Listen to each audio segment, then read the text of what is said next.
Symphony of the Seas is the 25th ship in Royal Caribbean's fleet and a sister to Oasis of the Seas, Allure of the Seas, and Harmony of the Seas. She's been under construction for the last several years at the STX shipyard in France and will make her debut in April 2018. She'll spend the summer season in the Mediterranean, do a transatlantic beginning October 28th, and in November she'll be based here in the United States.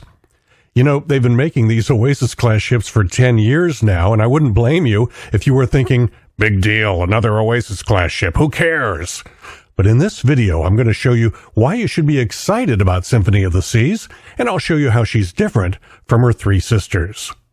One important difference is that she won't be based at Port Everglades in Fort Lauderdale. She'll be cruising from the port of Miami, and Royal Caribbean has been busy constructing a brand new state-of-the-art cruise terminal for her. Something that's always impressed me about Royal Caribbean is that even though they've got the largest cruise ships in the world, carrying the most number of passengers, they've perfected the embarkation process so well that it's actually quicker to get on board a Royal Caribbean ship with 5,500 other passengers than it is to get on board some of the other cruise lines' much smaller ships. And with Symphony of the Seas, they'll be introducing an even more streamlined check-in experience that reduces lines and even eliminates the check-in counter completely. The new process will leverage a combination of facial recognition, barcodes, and beacons to make boarding fast and frictionless. You'll check in with a brand new mobile app and upload a selfie from home rather than having to wait to take the time at the terminal to have a security photo taken. Symphony of the Seas will be just enough bigger than her sisters to be able to claim the title of largest cruise ship in the world, but there are many more significant differences than that. So let's go over them. The most noticeable changes will be back at the end of the ship in the boardwalk neighborhood. Spanning the length of the entire boardwalk will be a brand new sports bar and arcade called Playmakers.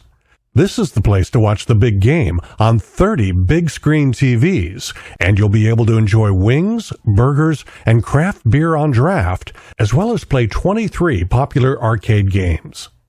On the other side of the boardwalk, you'll find a new candy and ice cream shop called Sugar Beach.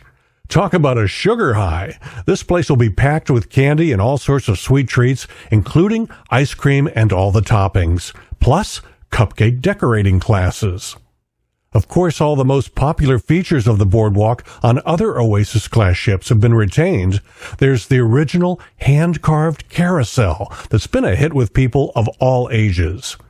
And Johnny Rockets, where you can enjoy burgers, fries, and milkshakes served in the classic style of a 1950s diner. Then there's the very cool Aqua Theater, an amphitheater-style venue at the far end of the ship with a beautiful ocean backdrop where you can enjoy a show of aquatic acrobatics, diving from incredible heights, and a beautiful water show set to music. It's a great place to enjoy a show on a warm night in the Caribbean, but don't sit in the first couple of rows unless you want to get wet.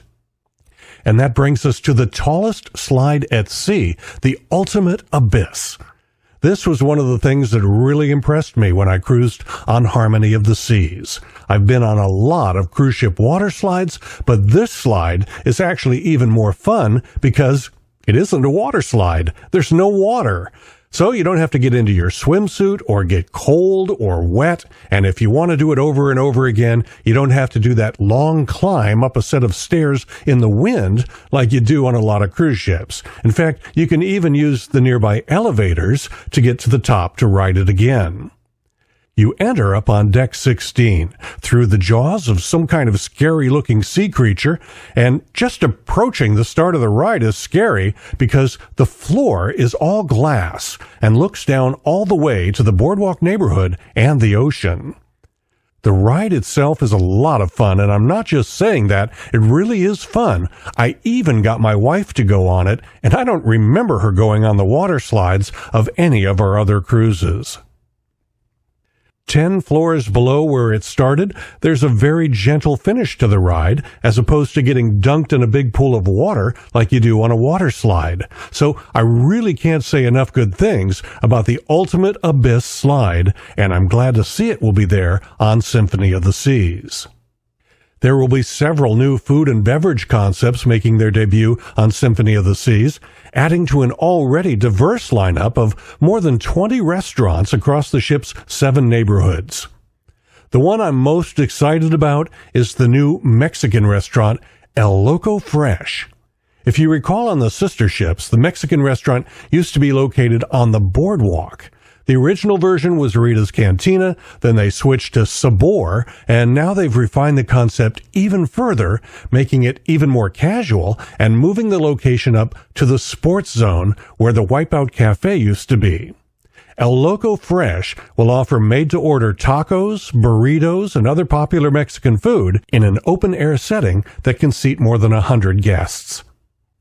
Hooked Seafood, a New England-style seafood restaurant, will feature fresh seafood, most of it sourced from ports along the cruise route, at an upcharge of $19 for lunch and $39 for dinner. It'll be located at the front of the ship in the upper level of the solarium. Of course, all the other restaurants that have been so popular on the 3 other Oasis-class ships will be part of the mix on Symphony of the Seas too, but with refreshed interior designs and new menu specialties. The interior designs of Wonderland are definitely intended to stand out and to be a topic of conversation, but the interior decoration is not the only imaginative thing about Wonderland. The cuisine is quite unique. It's not just food, it's a show right there on your plate. Another dining venue that mixes food and showmanship is Izumi Hibachi and Sushi, a very popular restaurant on the other Royal Caribbean ships that have it. Now we head to Central Park, a beautiful area running down the center of the ship with more than 12,000 lush tropical plants. No other cruise line has anything quite like this serene open-air neighborhood featuring meandering walkways with quiet nooks for reading and relaxing. When I'm trying to get from one end of the ship to the other, I almost always go through Central Park because it's so beautiful and so unlike anything you'd expect to find on a cruise ship. And Central Park is home to several of the ship's specialty restaurants. Chops Grill is the American steakhouse that is well known to Royal Caribbean guests. I've had many good meals at Chops Grill on other Royal Caribbean ships. It'll be fun to see how they've tweaked the interior design and the menu. The Italian specialty restaurant is Jamie's Italian by celebrity chef Jamie Oliver. Another popular dining venue that's been carried over from the sister ships is the Park Cafe, and I'm excited to tell you that they've made it bigger, with seating capacity for 150 people now.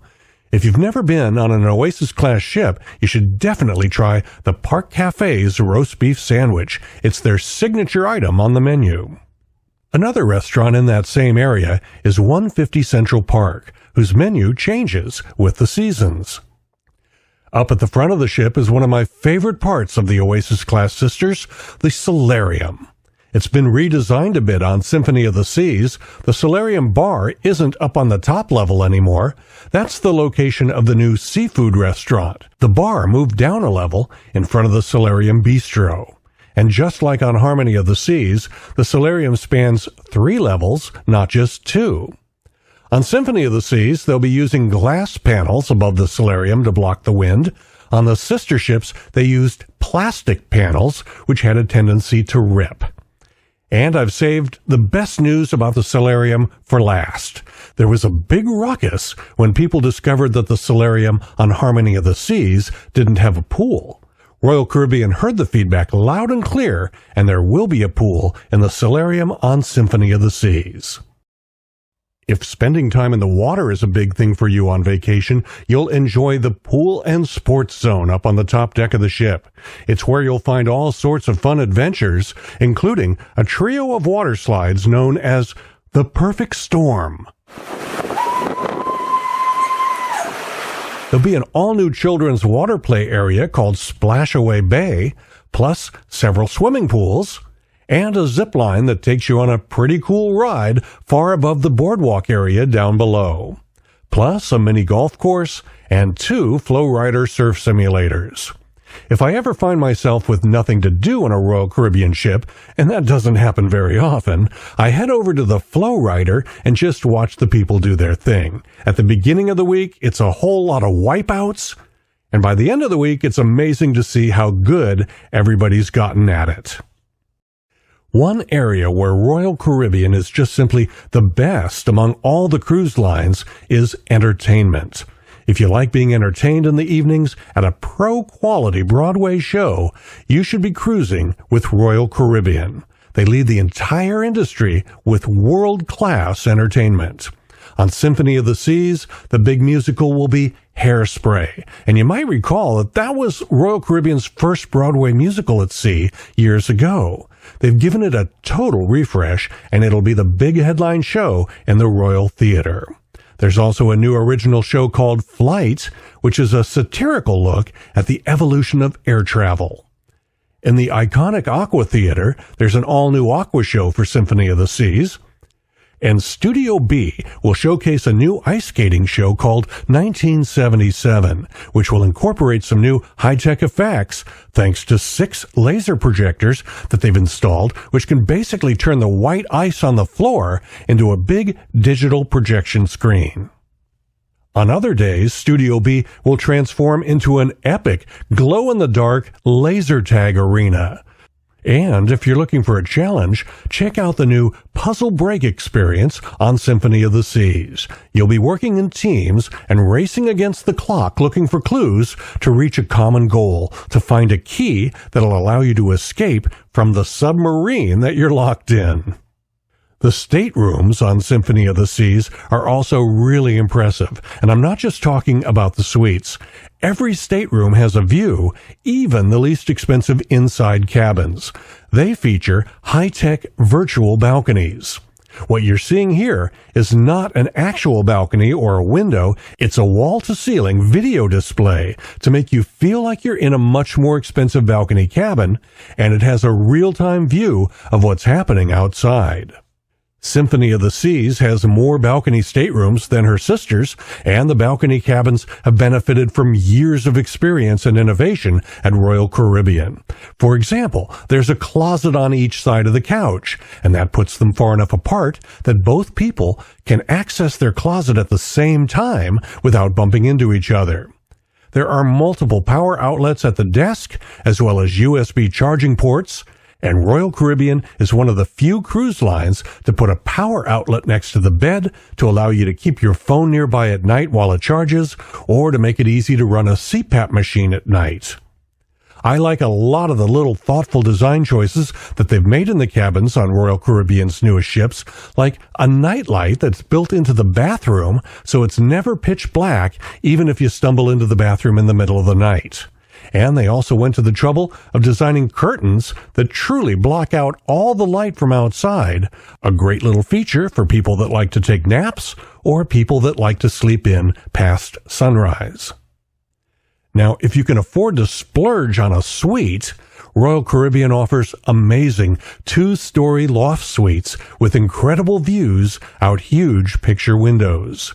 And something new to Symphony of the Seas is the Ultimate Family Suite, a dream come true for kids of all ages. It features a slide from the kids' bedroom to the living room below, a floor-to-ceiling Lego wall, an air hockey table, a theater-style TV room with 3D movies, complete with a popcorn machine, and a library of video games across multiple gaming systems.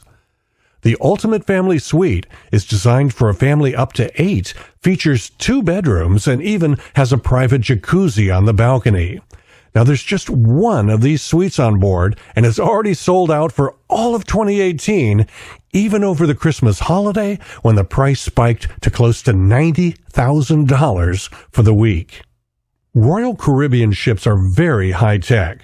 The robot bartenders at the Bionic Bar, that's just a gimmick, something flashy to make you say, wow. But there's a lot of really useful technology on board that'll improve your cruise experience. For example, Royal Caribbean's internet connectivity is so much better than any of the other cruise lines. You see, most cruise lines make their connection to the internet using satellites that orbit high above the Earth, and the transmission of the signal over those large distances causes latency in the connection that just makes using the internet feel slow and unresponsive. But Royal Caribbean uses a completely different system from a company called O3b networks using a series of low Earth orbit satellites. If you do an internet speed test on some other cruise ship and then do one on Royal Caribbean, you'll see a big measurable difference, and not only the upload and download speeds, but the ping time too, all thanks to O3b networks and their low Earth orbit satellite network. You can stream video and music, do video chats, play online games, all from poolside or anywhere on the ship. It truly is the fastest internet at sea. Symphony of the Seas will span 16 guest decks, encompass more than 230,000 gross registered tons, and carry over 5,500 guests in over 2,700 staterooms. 79 passengers more than her three sisters. Eastern and Western Caribbean cruises out of the Port of Miami begin in November of 2018. I'm Jim Zim. Thanks for watching. Here's a few of my other videos I'd like to recommend. I think you might enjoy these. Pick one and click on it.